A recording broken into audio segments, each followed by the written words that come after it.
Presiden Prabowo dan Kementerian Agama seolah-olah diam melihat peristiwa seperti ini. Diamnya Presiden Prabowo dan juga Kementerian Agama ini bisa ditafsirkan tidak peduli, seolah-olah membenarkan aksi dan tindakan kekerasan ini.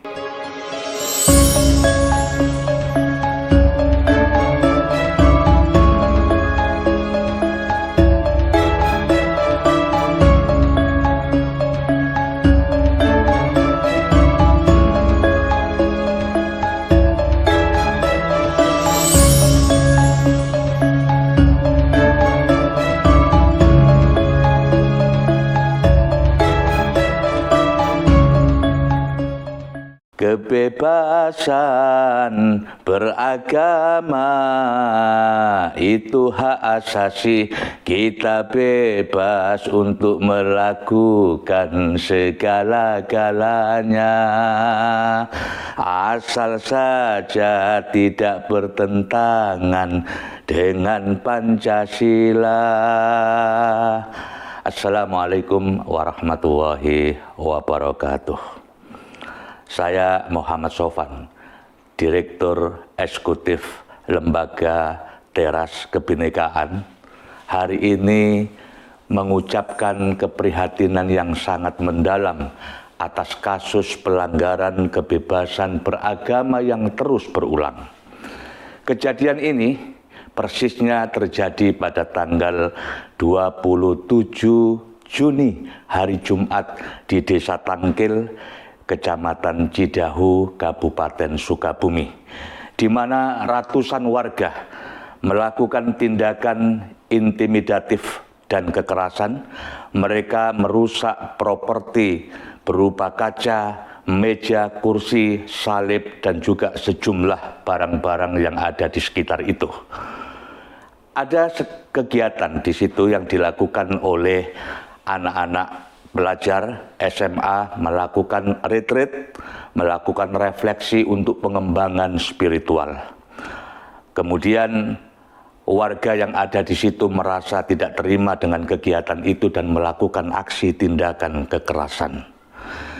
Kami dari Teras Kebinekaan menyayangkan sikap tindakan pengerusakan yang justru melanggar hak-hak konstitusi warga negara, yaitu hak untuk beribadah, hak untuk beragama.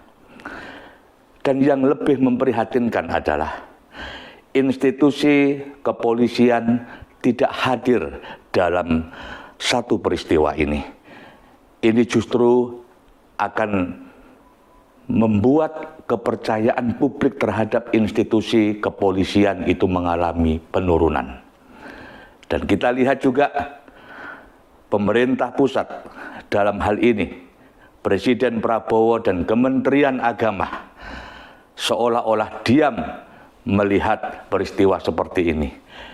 Diamnya Presiden Prabowo dan juga Kementerian Agama ini bisa ditafsirkan tidak peduli, seolah-olah membenarkan aksi dan tindakan kekerasan ini.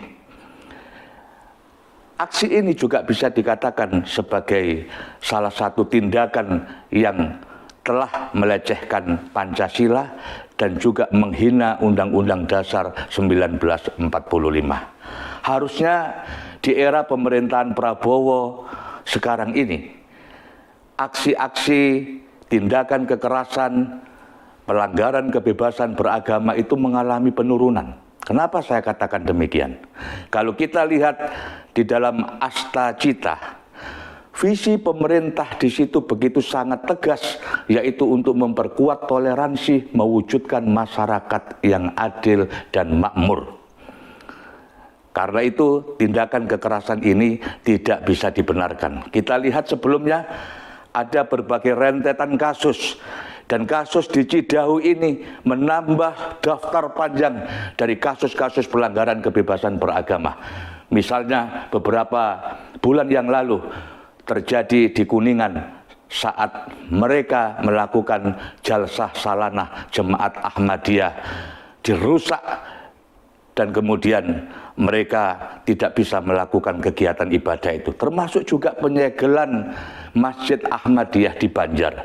Karena itu Teras Kebinekaan menghimbau kepada aparat kepolisian untuk melakukan tindakan tegas dan mengusut serta mengidentifikasi pelaku dan memperlakukan mereka secara adil untuk ditindak karena mereka melanggar kebebasan beragama dan melakukan satu tindakan kekerasan. Yang kedua adalah pemerintah pusat, dalam hal ini adalah Presiden Prabowo dan Kementerian Agama, jangan memberikan toleransi terhadap tindakan-tindakan kekerasan seperti ini. Aksi-aksi ini harus dihentikan sehingga kasus pelanggaran kebebasan beragama tidak terjadi di hari-hari yang mendatang.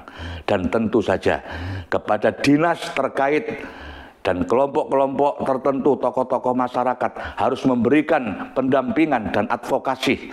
Lembaga-lembaga psikososial harus memberikan perlindungan dan pendampingan terhadap anak-anak yang menjadi korban akibat mereka mengalami satu trauma. Sekali lagi, ini tidak bisa dibenarkan dan Teras Kebinekaan mengutuk tindakan seperti ini. Mudah-mudahan di hari-hari yang mendatang kasus pelanggaran kebebasan beragama ini tidak terus berulang dan semakin baik, semakin baik di masa mendatang. Sekian dari saya. Wassalamualaikum warahmatullahi wabarakatuh.